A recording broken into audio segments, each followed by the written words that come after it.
Today on Marc Summers Unwraps, we have Marc Victor. We discuss putting yourself out there. I was always in the background as like, I'm the producer.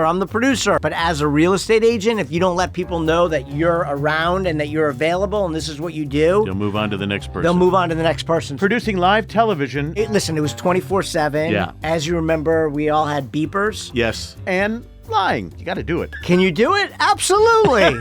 Like I said, at that age, like you say yes to everything and you figure it out. Don't forget to like and subscribe to Marc Summers Unwraps. You have to be open-minded to be adaptable to today's world because it's all different. I remember walking into meetings where people would say, how come you don't have more followers on Instagram and Facebook? And it's like, really, is that necessary? And, sadly, I guess it is in today's world. Biggest challenge for me is the technology. For my money, it just gets more and more complex. And I always say, you got to carry a 12-year-old around with you. The other day, I got back from vacation, and I wanted to download pictures from my camera to my iPhone and my iPad. And for an hour, I followed the instructions, and I couldn't do it. And I just get frustrated because I think I'm doing everything right. Apparently, I'm not. And so you start to say, well, I'm getting old and, I just can't do this stuff anymore. And I don't want to be in that place. I want to be able to do what needs to be done to stay current and be adaptable. But sometimes it's just not that easy. Hi, everybody. We're unwrapping a gentleman today who I just met, and yet I feel like I've known forever. Marc Victor is with us, and you're saying, well, gosh, I've heard that name. Maybe I've seen it on the screen, but who exactly is Marc Victor? Well, he is a gentleman who has been producing TV for many years. The Today Show is where I think we initially met briefly, and now he's got a whole new career, and that's what we want to talk about. So welcome to the show, sir. How are you?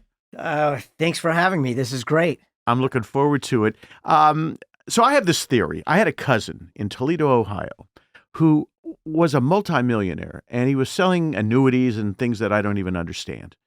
And one day, our lovely U.S. Congress decided to stop allowing whatever it is he was doing, and he lost everything, okay? Didn't put money aside and lost everything. And 5 years later, he made it all back, okay? And my theory is that if you're successful once, you're going to be successful no matter what you do, okay? So you're a guy from Chicago, correct? Correct. And I went to school in Ohio, the Ohio State University. Wow. One of the largest universities. Were you involved with going to football games and all Football games, fraternity life, the whole thing. Yeah. Yeah. The Midwest, me being from Indianapolis, all my cousins went to Ohio State or Indiana University. The Big Ten, the rivalries there are unbelitorial. Incredible. Yeah. It was so much fun. So your dad did what for a living? So he owned a company called Victor Supply Company. It was a janitorial supply, third generation business. And it was great. My brother and I used to work there sometimes during the summers, help out. But my brother and I always knew that, and there's nothing wrong with the career or the profession, but that wasn't for us. So my brother wanted to become an attorney.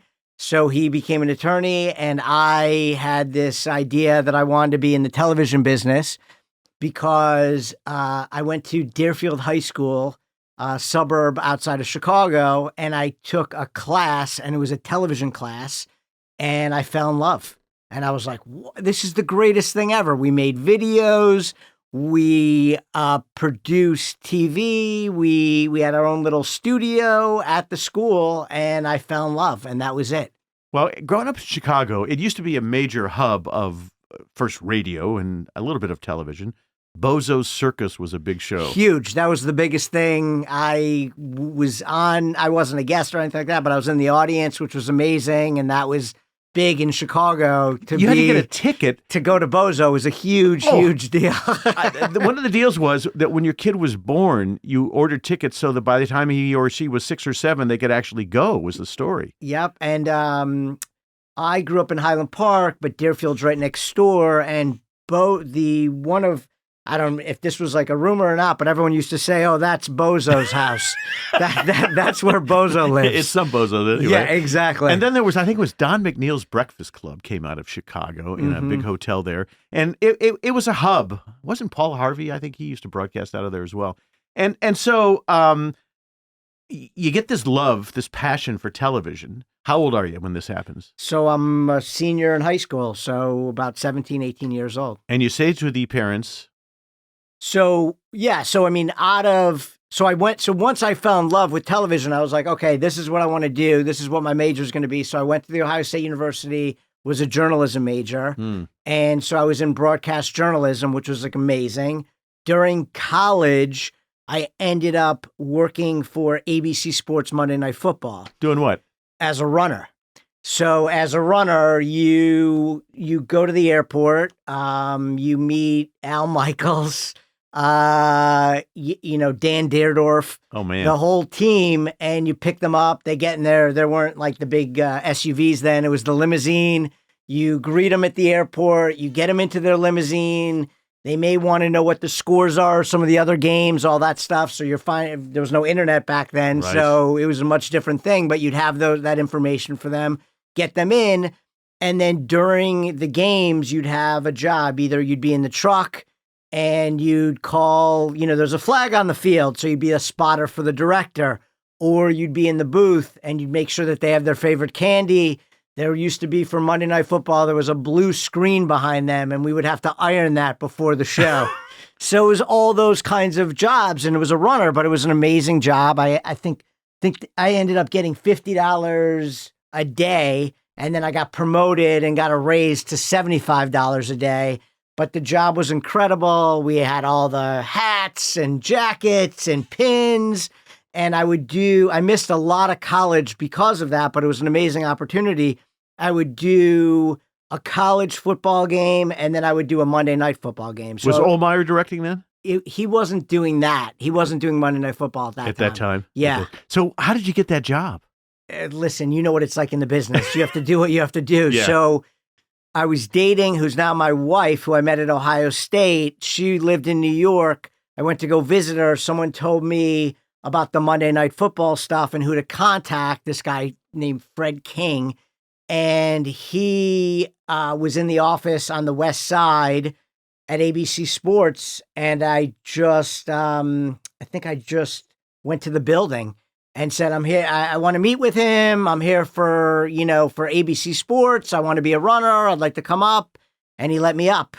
And he met me, and I ended up getting the runner job and did a bunch of different games for ABC Sports and Monday Night Football and college football. Did you feel like you had died and gone to heaven at that point? Yeah, it was. I mean, listen, I'm not a huge sports guy, so I play sports, but it's not like I'm not the guy that knows every stats fact and and all that. stats, but I wanted to be in the business, and someone told me about this, so I was like, great, let's do it. So I showed up. They fell in love. After the first job, they're like, here's a bunch of different games. Can you do this? And I did it. And me and some of the other runners would drive. I knew some people that lived in Ohio since I went to the Ohio State University. And we would drive like 7 hours, 6 hours, whatever it took to get to the game and be there to work it, which was amazing. How long did you do that? So I did that for about, I think 2 or 3 years while I was in college. I did that. I also did, I ended up getting a job for the Final Four in New Orleans. So to be a runner for that, because the runner thing, they were always looking for runners. So it's like you pick people up at the airport, you take them here, you do this, whatever you have to do. And you were able to meet the big wigs while you were doing it. So it was a great opportunity. So I did that throughout college, as well as being, as you know, and, I'm sure you did, like an intern at your local station, in the sports department and, doing all those things, whatever you could do in the business to get experience on your resume. And it just made me feel like there's no reason why I shouldn't be in the business because I was doing all this stuff on the side. So you graduate from Ohio State. What's your first real job in the industry? Let's see. I ended up getting, this was another one of the stories, I ended up getting my friend, Barry Posnick. You know Barry. You know Barry, right? Of course, everybody knows Yeah, Barry. so Barry was a producer on the Joan Rivers show, Yeah. and Barry knew Barry knew one of my fraternity brothers from college, and I was saying I want to be in the TV business, and I was so naive back then that I was like sending my resume and cover letters like 5 months before I graduated for a job, thinking that they're going to wait for Marc Victor to give me a job. So all of a sudden, I'm getting all this mail back at my apartment in Columbus, Ohio, from Inside Edition, from hard copy saying, sorry, we're not interested. Sorry, we're not interested. But I was doing it thinking that they hire 5 months in advance. But you know what it's like. They need someone, they get someone, and that's it. You walk in that day. So my friend contacted Barry, and Barry's like, oh, I think they may be hiring at the Montel Williams show. Oh, my. So at the same time, through ABC Sports, they connected me with ESPN Sports Center in Bristol, Connecticut. So my mom, who's amazing, we drove from Chicago to Bristol, Connecticut, stopped there for my interview at Sports Center. And by the way, Bristol's in the middle of nowhere. There's like a well-known elevator company across the street where they test elevators to see if they're okay. But yes, in the middle of nowhere. So I end up in Bristol, Connecticut. I go in for the interview. You need to have sports background. I worked at ABC Sports. I had an internship. I, did all these things. I was referred by ABC Sports. So great. I'm in. You need a journalism background. Great. Amazing. Check, check. And then they're like, you need to take a test. And that's where they're like, you need to take a sports test. No. Yes. And it's a verbal test. And they're like, okay, where are you from originally? Chicago. Okay, we don't want to know anything about any of the Chicago teams. Let's talk hockey. Let's talk football. I would have failed. Yeah, so it got to the point where it was like, I didn't know it. I walked out. My mom's like, how'd it go? I said, not well. Oh, man. She's like, okay, next stop, New York. We get in the car. We drive to New York. And we drive to the Montel Williams show office in Times Square. And I don't have an interview, so I just show up. I'm like, I'm here to meet. I think the woman was Mary Duffy. I don't know if you know Mary. Oh, yeah, I know Mary. So meet Mary Duffy. So she used to do Sally. Yeah, exactly. And then she ended up at CNBC. So I ended up going to that office. They're like, sorry, you don't have an interview. Yeah, but I know Barry. I know Mary. Like all this kind of stuff. They're like, sorry, you don't have an interview. I gave them I don't think I had a cell phone at the time, but I had my hotel number that I was staying at. Right. They're like, sorry, she can't meet you right now. And I kept on calling. Finally, they called me back. They said, you can come in at 5 o'clock. I came in at 5 o'clock, and I thought I had all these articles that I clipped for a PA position to say, here's a great story. Here's a story idea, pitching the whole thing.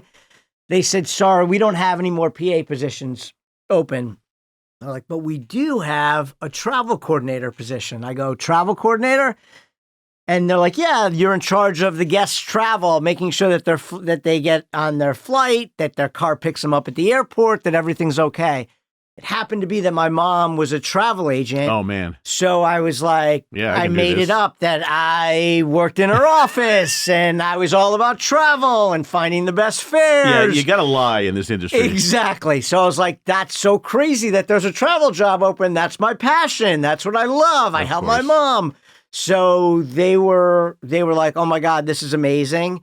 They contacted me right after, called me in the hotel room, and they said, we'd like to hire you. Can you move to New York in a month? And this is like right after I graduated from college. So, and of course, and I think they had offered me. I was going to ask how much. I think they offered me, I want to say $500 a week, which wasn't horrible. And then they realized that they made a mistake, and they contacted me saying $400. Oh man! And I was so confident at that time and felt like I was like the best person for the position because of the travel and TV and that they wanted me, that I said, I'm sorry, I can't move to New York then because I can't afford it. Right. And they said, okay, fine. We'll keep the $500 a week.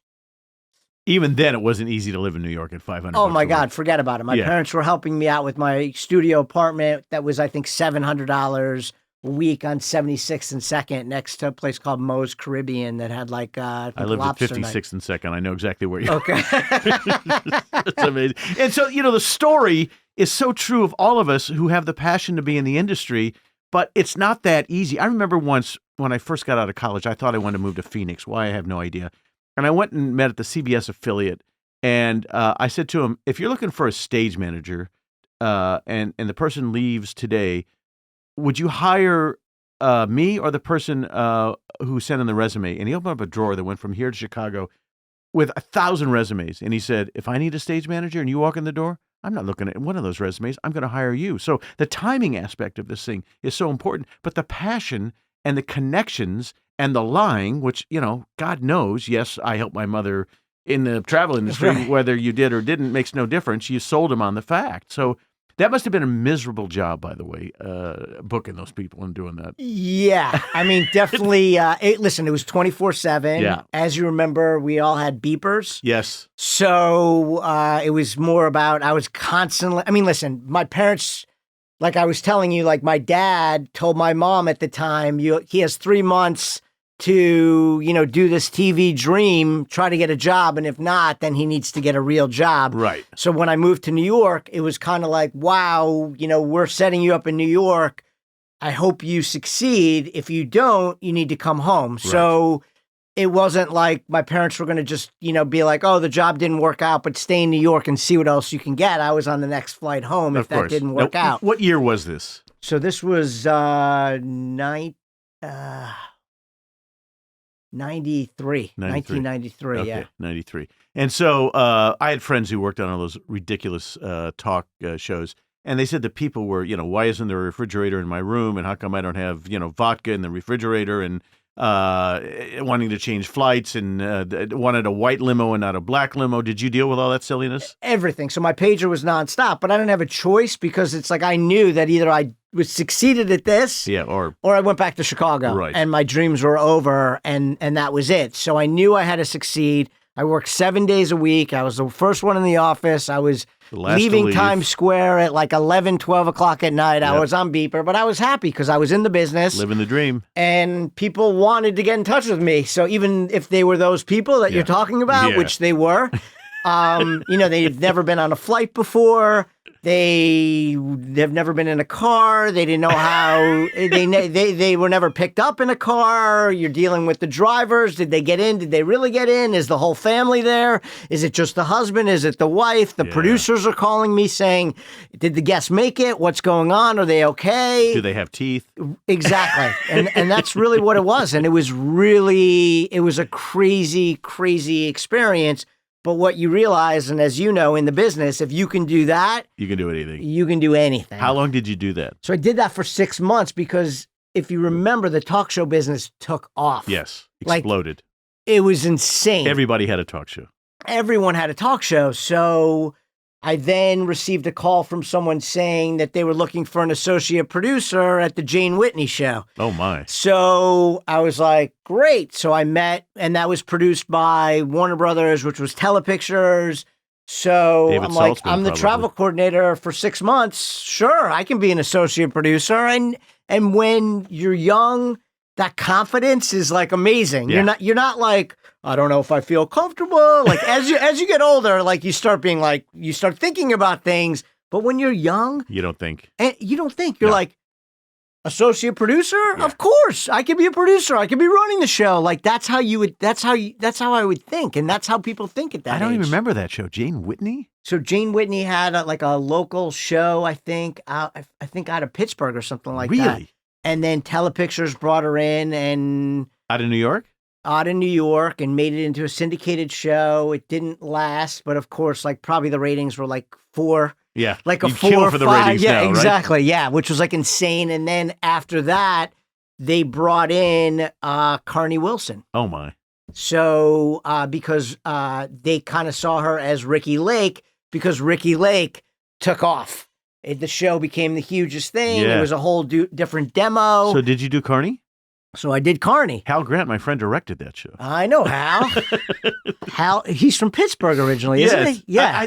I think he might be. Yeah. Yeah, so Hal, great guy, like Yeah. amazing. So yeah, he was the director on that. Yep. And then that ended up getting canceled because Carney, who I still talk to, is like great, but it wasn't really like her thing. And it was like a lot of stuff going on and a lot of guests. So it didn't really work out. I think it got canceled with like a 3-some rating, which was like amazing. And I think our lead-in was Regis. Oh my. Yeah, so like that was like the lead-in, so it was huge.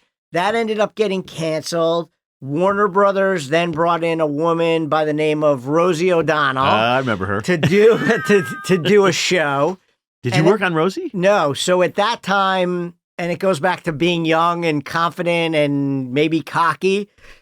So they came in and they're like, and I eventually became, I was like, oh, I've been an associate producer for what, like 9 months. And I'm like, I should be a producer. This is like ridiculous. I should be running everything. And they bring in this woman, Rosie O'Donnell, and the EP interviewed me and they're like, listen, I know you want to be a producer, but we need an associate producer. I'm like, I'm a producer.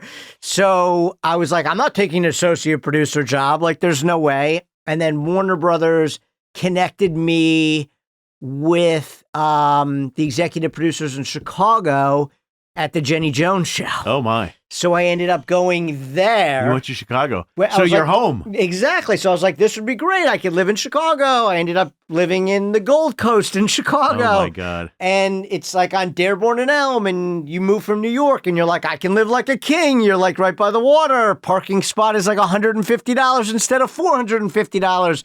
Apartments are like, and this was an expensive apartment, was like $1,200 instead of like $3,000 at that time. So moved there, and then I was there for like 3 years. Wow. So on 9/11, I'm in Chicago getting ready to go on Jenny Jones, and I'm watching the Today Show, and I see the first plane go into the building, and then the second plane, and Matt and Katie were like, oh my God. And the phone rings, and they said, we're not shooting today. I said, yeah, I kind of figured that.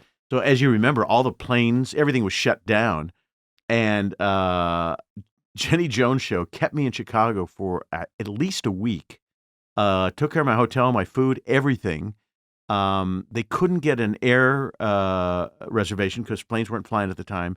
All the Amtrak stuff was booked. So I ended up doing the show a week later. They paid me. They gave me an office while I was there, and they rented a car for me to drive from Chicago back to Los Angeles. Oh my God. Yeah, I remember that whole situation. So the question becomes, and I love the fact that, you know, I'm a producer. I'm not an associate producer. Right. You weren't giving up. How'd you make it to the Today Show from there? So this is a long story, but I'm going to make it a little shorter. Okay. So As a good producer would. yeah, exactly. I ended up moving back to New York. My wife, who's originally from Long Island, wasn't loving Chicago. She was just like, it's good. She had some friends there from New York, but she wasn't loving it. She felt like she was missing out. New York. So I was like, okay, great. I have some opportunities in New York. So we'll move back to New York. Of course, as soon as we move back to New York, she's like, oh, I miss Chicago. It's like, okay, now we're back in New York. We're done. So I ended up working on the Maury Povich show. Oh, wow. And so that was for like 5 years. Were they still doing it in New York, or were they doing it up in Connecticut or something? No, so this was in New York, at across from Penn Station. Oh, okay. At the Pennsylvania, I think it was that Pennsylvania Hotel. It was like a frightening. total dump. Yeah. The rats ran the place. Oh my God, everything. It was like one of the only hotels that they allowed, like when people came in for the dog show, they would all stay there with their dogs. Really? And it was just crazy. Disgusting. But yeah, but Maury is amazing, and he's an incredible talent and so Sweet smart guy. and really, really good guy. So I was there, and that was, I think, Studios USA, that then became Universal, then became NBC Universal. And so I was there, and then was an executive producer there, and then also became an executive producer for another show called Home Delivery that we developed. And it was about changing people's lives. It was like Extreme Makeover Home Edition, but in syndication, traveling all over the country. And we had these talent going to people's homes, knocking on their door, making a difference, finding out what their backstories are, and really, giving them things and doing things. That lasted for about a year, and I had an overall deal with NBC Universal. So then my first experience out here was in LA. They're like, well, you could either sit at home for 2 years, or which our personalities, even if you're getting paid, doesn't really work. It's like, I want to be doing something. What can I do? So they connected me with this guy, Ben Silverman, who had a reality show on Bravo called blowout. Yep. And it was with this guy, Jonathan Anton, who owned a hair salon in Beverly Hills and West Hollywood. So I was like, reality TV? Great. Here I can do come. that. Great. Amazing. Can you do it? Absolutely. Like I said, at that age, like you say yes to everything and you figure it out. But that's the theme in life, I think. It is. People are too cautious, and people in our industry just go. I always say when I lecture colleges, you got to learn to lie. You just do, and pretend that you can do anything. Exactly, and eventually you figure it out. Yeah, no is not an answer. It just doesn't. It doesn't work. Yeah. So to say how I ended up at the Today Show, I was in LA, did Blowout for one season, came back. My executive on that show was a guy by the name of Andy Cohen. Of course, right? I've heard of him, yeah. Yeah, but I mean, he was a Bravo executive, overseeing the show. Came back, then they said, oh, you want to do another show in LA? And my second daughter was just born, and I was like, I can't go back to LA and not be with the family. This is crazy. So I ended up, one of my friends was at the Today Show. She said that they're looking for someone to help out because someone I think had left on maternity leave and may not be coming back. And I met with the executive producer and I had an overall deal, so they didn't have to pay me. And I grew up watching the Today Show. So I was like, this is cool. So I met with, do you remember Jim Bell? Of course. So Jim and I met, we hit it off. I ended up helping with the 9 o'clock hour on the Today Show. So what year was this? So this was in, I'd say 2004, 2005. Okay. I end up helping with the Today Show, the third hour. My deal expires 6 months later. And as I was saying how confident I was, I went to them and I was like, hey, listen, my deal expired, or it's coming to an end. So I'm going to probably go back to reality. I mean, I like it here, but I don't know what your plans are, but and acting like I have all these opportunities and everything going on when really I had nothing. Zero going on. But you're always in demand if other people want you. Exactly. So he said, no, we want to keep you. We want to keep you. And I was like, okay, great. And at that time I was doing the 9 o'clock hour. And also they needed help with booking the show, and they didn't have a centralized booking department. They just had producers booking breaking news. So I put together a booking department. And who was hosting the 9 o'clock hour at that point? So with that, it was Al Roker. At that time, Matt and Katie were hosting the show, and they would stay for before. They'd stay for the first 5 minutes, right, and then we go leave. to commercial, right. And then we leave just to fake out the audience to make it seem like it's an extension of the Today Show and them. Right. And then, and so they were there, and then Al was doing it, and then we had some other talent in there. But then eventually we ended up getting Natalie Morales from MSNBC, and then eventually Savannah Guthrie was from DC. So I said, okay, my deal's up. I'm doing the booking department. I'm doing this. They knew that Katie Couric was leaving, and they were concerned because everyone was tied, the whole Today Show is going to go away because Katie Couric's leaving. Right. I didn't know that she was leaving, but they knew that. The executives knew that was it. She was done. So they were concerned, and they didn't want to make any changes. And they ended up giving me a great deal. And I ended up being there for 7 years. So what makes a good producer? I mean, someone who is really organized, who really thinks something through, and someone who really wants to get the most out of the talent and the content. And I think that that's the most important thing, is that you're really looking at the big picture and saying, how can I do this differently? How is this going to be a great segment? How is this going to be different than the 20 other segments that they've done before? Right. And, being a guest on the show and what you can do, and you would probably walk off and say, that was a great segment, or that wasn't so great because the talent didn't really let me be me and didn't listen to me, what I was saying, and react to what I was saying. Yeah. Various talent. This person will remain nameless, but I was supposed to do a segment on charcoal and barbecuing. And the whole thing was that Henry Ford and Thomas Edison, I think, originally started the charcoal briquettes as we know them today. So the talent on the Today Show was supposed to say, Mark, tell me a little bit about the history of charcoal briquettes. Instead, she said, Mark, is it true that Thomas Edison and Henry Ford worked together to make charcoal briquettes? Where am I supposed to go Right. from there? And, when you're doing live television, which I love more than life itself, if you have a camaraderie, Katie trusted me with everything. Matt trusted me with everything. But the people on the next tier down were always trying to make their mark to prove to the producers, exec producers, that they could be in charge. And I used to hate those segments. And there was one person in particular who will remain nameless. And I'd say to the stage manager, who's doing my segment with me? And they'd mention the name and they'd say, you have my condolences. Because it was just difficult at times. When you're brought on as a guest, you're brought on to sell your jellies and jams and inform the audience. But if the person who's interviewing you won't allow you to do that, then you get into, forgive me, a pissing match. And I'm not going to sit there and fight with a man or a woman who's been hosting these shows for years. I'm just not going to do it. So it can be awkward, as you know. Yeah, and a segment that you're doing is more informational, fun, Yes. lighthearted.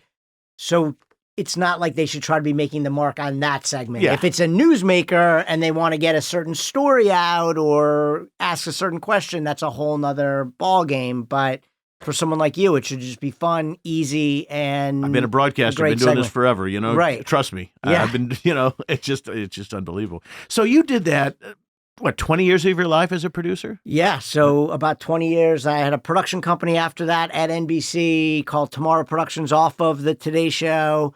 And, and then I started seeing the business changing. Yeah, because next thing I know, I see that you're out in California. Yeah. And you're in the real estate business. Yep. And so I've been following this for, you've been out here a couple of years now, at least. Yep. And I thought to myself, how did this happen? Tell me about this transition. Was it done on your behalf? Did the network finally say, we've had enough of Marc Victor? Tell me the story, how you've become one of the top real estate professionals here in Southern California. Yeah, so I originally came out, I've always wanted to come out to LA. I love LA. I used to come out here for business all the time. And then I ended up getting a call from Fox Television for a syndicated show to come out here to be a showrunner. So I was like, great, amazing, I'll do that. Gets me out of here. So it gets me out here. I love it. The weather's incredible, better than New York, as we're seeing in New York right now with what's going on there. It's Frightening. Unbelievable. So I came out here and I started a show, put it together. It was called Top 30. It was like 30 stories you need to know. It was kind of like that digital type show on television, as every executive's like, what are we going to do? How are we going to get eyeballs? Oh, it's a digital show for TV. That'll work, all that stuff. It never works. So you drink the Kool-Aid, you buy into it, you feel like you're doing something special and different. And the way that syndication show was set up was much different than other syndicated shows because we were on a crazy budget.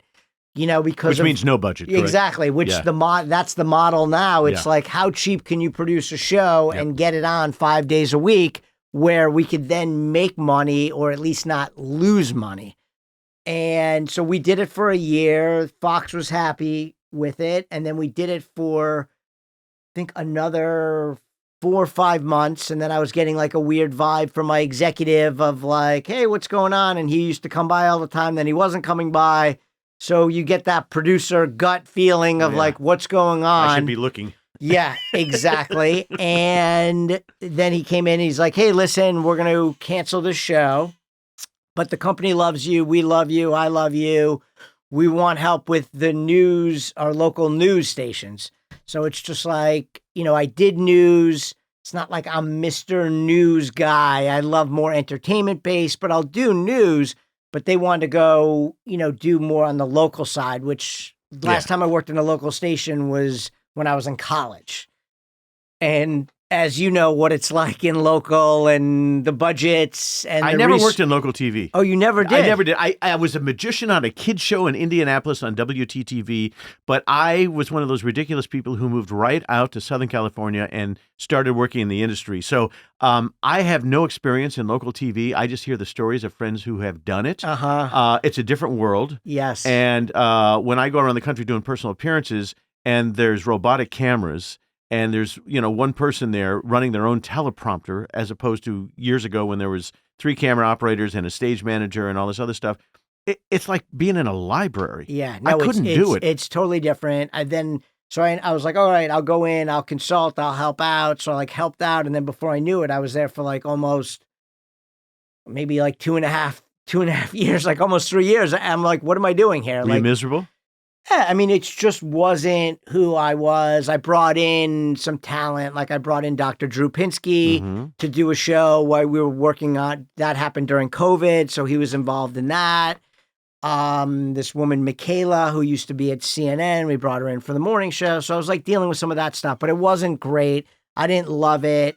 And I was like, you know what? I want to do some other stuff. And at that time I ended up working with someone, and we were pitching shows, which I know that you do and that you've done, and that whole thing. And we had a bunch of... It's a different world being on that side of the table, isn't it? Yeah. So it's just like, pitching the shows, and we had like one deal at one studio, another deal at another studio. But no money coming in. And everyone's like, we love it. It's the greatest thing. And like, you're waiting, and then something happens, and they're like, oh, now we're going in a different direction. We're done. Yeah. And it's just no way to live. But back in the day, having a production company and developing and selling shows, as you know, was very profitable. You could make a nice living. You could make a nice living, and people were buying, and none of the executives were scared about what they were buying, and now nothing rates. So it's... Plus the conglomeration. Everybody bought up everybody else, and there's like, 3 companies that own everything. And they've scaled down the budgets to, we want the same show for 20% less on the budget. Okay. Well, how am I supposed to do that? And their answer is figure it out. Okay. Yeah, it doesn't nothing makes sense anymore. No. And when I worked on Blowout on Bravo, that's when cable, if you remember when cable first took off. Yes. I was doing all these other syndicated shows and no one cared. And then I did Blowout on Bravo, and everyone's like, oh my God, I love that show. And that was the time that I think our lead-in or the show after us was Queer Eye. Oh. And that was like the hugest hit ever. And that's when cable just exploded. But what was your budget on Blowout? Do you remember? I don't even remember, but it was pretty good. It was pretty healthy. When we started on Double Dare in '86, we started at $9,000 an episode. Oh my God. Then we went to $12,000 an episode. Right. And when we got into syndication, we were spending $50,000 an episode. And Nickelodeon and MTV were losing their minds that we were spending that much at that point. But now, to get anybody to spend, I don't know, the budgets have gotten so small. It's insane. It's insane. And they want you to, and the other thing, like in the game show world, which is I'm probably most familiar with, when I first moved out to Los Angeles in 1973, and you said you wanted to be a game show host, you could actually do that. But then movie stars started hosting game shows. And unless you have this gigantic TV queue or you're a really famous person, you can't even host a show anymore. That's exactly right. You got to be famous to be on TV. Right. Now the networks are like, we want to be in bed with this actor for a scripted series. So what we'll do is we'll throw them a bone and give them money to host a game show. Yeah. And we'll do a development deal, but they'll get X amount of dollars now. So it's every comedian, it's every actor, it's every movie star. They all have production companies. And so they're getting, as you know, all that money from, it's their production companies doing it. They're getting their talent fee. Well, then the sports people got involved. So now every major basketball player, baseball player, football player has a production company. Yeah. I guess Strahan sort of started that whole thing off. Oh my God, he's killing it. He's killing it, And you know who's spectacular? Nate Burleson on the CBS morning show is doing the same. So these guys, so it makes it difficult for normal folks like you and me to actually go in there and, either get a producing job or a hosting job because we're not famous enough anymore. And when kids say to me, how do I get on TV and do this stuff? I say, sadly, you got to be famous to get on TV now. Yeah, no, it's so difficult. So I saw the writing on the wall, and I also ended up getting a lot of phone calls from people that were my age and younger saying, can you help me out? Can you get me a job? The business was changing. Yeah. There's no real, and I was getting a lot of staff jobs, and even the offers that I was getting for those jobs, I could see the writing on the wall, because it's like, I'm making X amount of dollars here. Then you get another job and you're making a little less. Then you're getting a little less. And when you're younger, all you see is growth. Yeah. and you're like, wow, I'm making this. Now I'm making this. I can make this. I can make that. And that's what the business was like. And now it's like, how many people can we get in there? How few people can we get in there? And how much do we have to pay them? We want to pay them nothing to get it done, and less people to do the job. And it doesn't, and all you, as a producer, all you want to do is do a great job. And all you want to do is throw everything at it. And then you realize you don't have a budget to even do that. It's just about getting it on the air, which isn't fun. The big show business days are over with when it comes to money, I think. I think that, be able to come out and be a local talent, a la Letterman doing the weather in Indianapolis, or Sajak doing it wherever he was, in Nashville, I think, or Chicago, and then hosting a major show. I just don't think that's possible anymore. Yep. No, I agree. 100%. And that's why I went into real estate. So tell me, why do they tell you to take all your personal pictures and things down when you're coming to show a house? Yeah, because you want to declutter the house, and you want to make it seem like that you could picture. So you're the buyer walking in. You want to be able to picture this house being your house, and that it's like simple and plain, and not, oh, there's someone else and their dog and their kids, and now you don't feel like you can see yourself in that home. So you really want to make it. I mean, we stage homes too. Let's talk about that. So that's a big business now. People spend like huge. I have a friend who's got a big place in New York, and to stage it was like $150,000 to make, and it was a big place, but he had to do it. Is it worth it when they tell you, well, should you change your bathroom? Should you change your kitchen? What things should you do to spruce up your place to move it faster?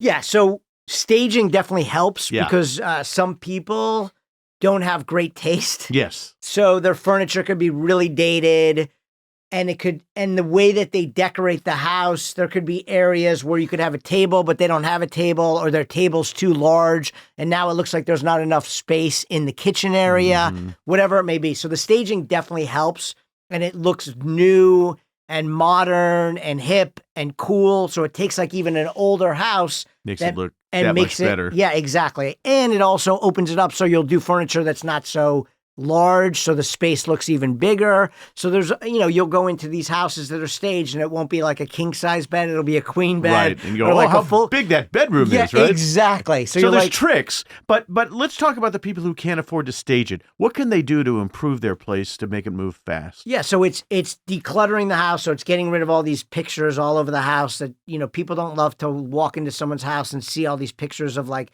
the family. Should you paint everything white? So painting definitely makes a difference. I just was in a house the other day, and they had a bunch of accent walls, which were like navy blue, which really made it dark. Yes. So painting is huge. If you make it white, it looks great. And it's also, we'll tell clients to store some of their furniture. So it's not so clunky. So they may have like a couch and then 4 chairs or 5 chairs. Get those chairs out of there. Yeah, like let's get those chairs out of there. Maybe we'll do 1 or 2 items that we can stage in there instead of staging so much because it's so expensive to stage. And then the other thing is, definitely we always say like we don't want them to be there during a showing, especially if it's like a pocket listing, or sometimes they're like, oh, do you want me to stay? It's like, no, it's okay. Why? Why don't you want the person in the room? Well, because there's a couple things. Sometimes it's like they're so passionate about their house that they'll want to walk around with you and tell you, oh my God, we redid this bathroom 15 years ago and we used the best this and the best that. But at the end of the day, that person doesn't care. Right. And they're going to redo the bathroom anyway. Or someone's like, they'll say something that can be insulting to that person. Obviously, if I come in and look at a house and I go, gee, that kitchen really needs to be redone, you don't want the owner there at the time going, right. What do you mean it needs to be redone? Right, and things that can be done are like flooring can be done, which makes a huge difference. Yes. Get rid of the carpet, put a floor in. There's definitely ways to do it so it's not so expensive. So sometimes if you spend $25,000 or $50,000, you get that back on the back end big time. Exactly. Like if you have a kitchen and maybe you can paint some of the kitchen, maybe even paint maybe paint the cabinets, or even put in new appliances. So now they see stainless steel instead of white or black appliances. So that can make a difference as well. It's such an art. And yet during COVID, people, it seemed the homes were moving like crazy at insane prices. Things have calmed down a bit, I think, because the interest rates are higher. How much does that affect your life when interests go to 6%, 7%, 8%? Yeah, so that definitely affects it. I mean, what we're seeing is 5 million and below are definitely going quick, and you're still getting multiple offers, especially in the 1.5 to $2 million range. And which is crazy to say because I'm from Chicago, but entry level Yeah. house for a couple getting married could be like 1.2, 1.5, 1.7, Insane. $2 million. So those people are looking because there's some kind of life change. They're getting married, they're having a family, they're moving from a smaller house to a bigger house. So those people are still moving because they need the room. There could be a death, so someone's selling. So all these like life factors are making people sell or buy. But inventory is extremely low right now because no one's selling their house unless they have to sell their house. So if a lot of these people are sitting on 2.5%, 3% interest rates that they're paying for their house, why would they then move to another house and pay 7%? Yeah. Why? It's like double the amount. Why would they do that unless they have to leave or if they have the money or if they're paying cash? First house, I bought a condo in Chatsworth, California for $80,950. And I remember going to the staged, one that they were showing to sell places. And when we moved in, none of that stuff was there. It was just this empty place. And I remember doing the inspection and I said, oh my God, this isn't exactly what I thought. And he said, I remember I had no money. And he said, what do you expect for $80,950? That was like all the money in the world to me. Right. And then we moved to a house for $95,000. We sold the $80,950 for $105,000, I remember. Then we bought a house for $95,000 in Van Nuys, California, which I should have never bought. It was up against a shopping mall. Don't even ask. And interest rate went to 16, 17%. And I wanted to get out of there more than life itself. And I couldn't give the house away. And when it finally dropped down to about 10 or 11%, we sold it for 105 and got out. And I remember I bought a house in West Hills, California, and it was $180,000. The next step up was 192. That's the house I wanted. I didn't have the extra money, couldn't do it. And I was doing warm-ups on soap and Allison, and I lost every job I had. And I had to come up with $40,000 for a down payment. And I just thought the whole world was going to cave in. Somehow I got the money. Oh, you know how I did? After was really nice. I couldn't make payments. And After actually forwarded me money for a while, wow. which was insane to make that happen. The union really came through big time. I can't thank them enough. But back then, you spend $80,000, $90,000, $100,000 for a house when you first, get married or, with a couple of kids, the $180,000 house. Those homes are now $1 million.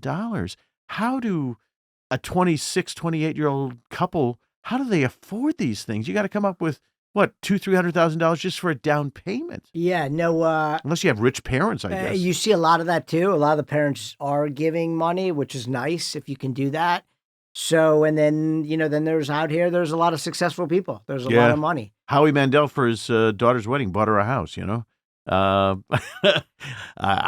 good for them. It's the biggest transaction of your life, buying a house, because of how much money it is. So that's why you do want to make sure that you're with someone who's trusted, someone that you feel comfortable with, someone who's going to represent you the right way, and that everything's going to go smooth. So given a choice of being a producer or being a real estate person, which would you prefer? I honestly, now I'm saying real estate 100%. Really? There's no doubt about it. Because what I've seen with the business, as you know, Yeah. it's just changed so much, and it's not what it used to be. Not fun. And real estate for my life now, I mean, I was doing the regular TV job. So I was doing I was like a W-2 employee in TV. Yeah. So I was early in the morning and then leaving and then on call all the time, especially in news, as things were changing. It's like I'm able to do and make my schedule the way that I want to do it. But weekends, you're working weekends like crazy. crazy. But I'm a workhorse anyway. So to me, and maybe this is just because I'm newer, but this doesn't seem like work. It's like, great. I'm looking at homes. I'm meeting with people. I'm having conversations. I'm setting up other homes. I'm setting up new clients, referrals, all that stuff. Referrals is what it's all about, right? It's all about. So it's like you want to do right by people and they'll give you the referrals. And that's what I've seen. And everyone told me it's like a little tree that grows. It's like you do right for someone and you do a really good job and show them how great you are. And all of a sudden the referrals just happening. And that's what's happening. I'm getting call after call after call. This person you worked with, we want to work with you. And it's great, but I'm hungry and I'm out there and I just keep on going. And how's your wife feel about the transition? So she likes it. She definitely likes it. She sees that I'm much happier. than Good. just because the business had changed so much that it wasn't fun anymore. Yeah. You couldn't be creative the way that you used to be. No, this has been a tutorial on how to get a job back in the day in television. I'm not sure it still works unless you're willing to almost pay them. Right. But it's also great to see a transition, and I'm always interested in this. You had another passion, or you've discovered this other passion. I've always thought, what else would I possibly do? And I've never been able to figure that out. And it's great and refreshing to see you so happy and so successful at what you're doing. And I mean, what are your goals from here? Just to grow the business. And, and I think a big thing is to show my kids, like, hey, listen, you could do one thing and then you can pivot and make a change and also be successful at something else. So 100%. it's like, it's that. And to me, it's like building out this business. Like, I just want to grow this business in a huge, huge way. So that's where I'm going with it. And I love it. And it just works for me. What advice would you give to somebody who wants to change their life like you did? I would say make sure you're ready for it, because it's not easy. It's not easy. And like you said, like, it's going to cost you money to make a change, because in your head, you're like, okay, I made X amount of dollars doing this. So overnight, I'm going to make that same amount of money doing this job. And that's not the case. You can't just start something new and assume that you're going to be at the top of the game day one. Yeah.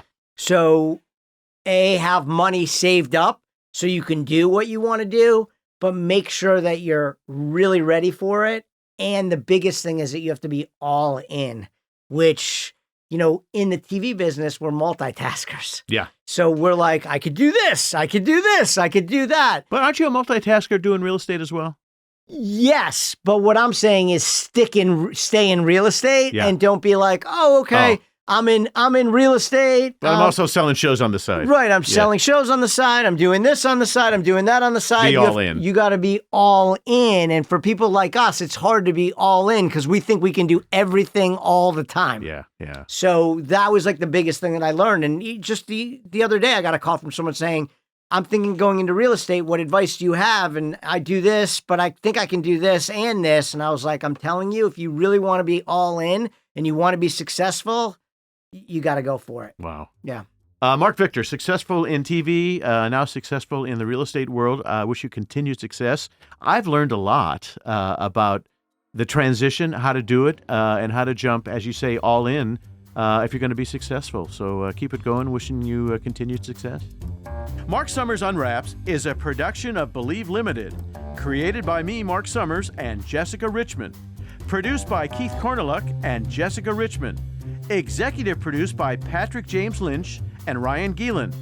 Post-production support from Joshua Sterling Bragg and Believe Limited.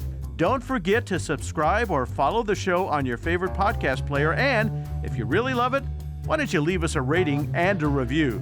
Thanks for listening, and we'll see you next time on Marc Summers Unwraps.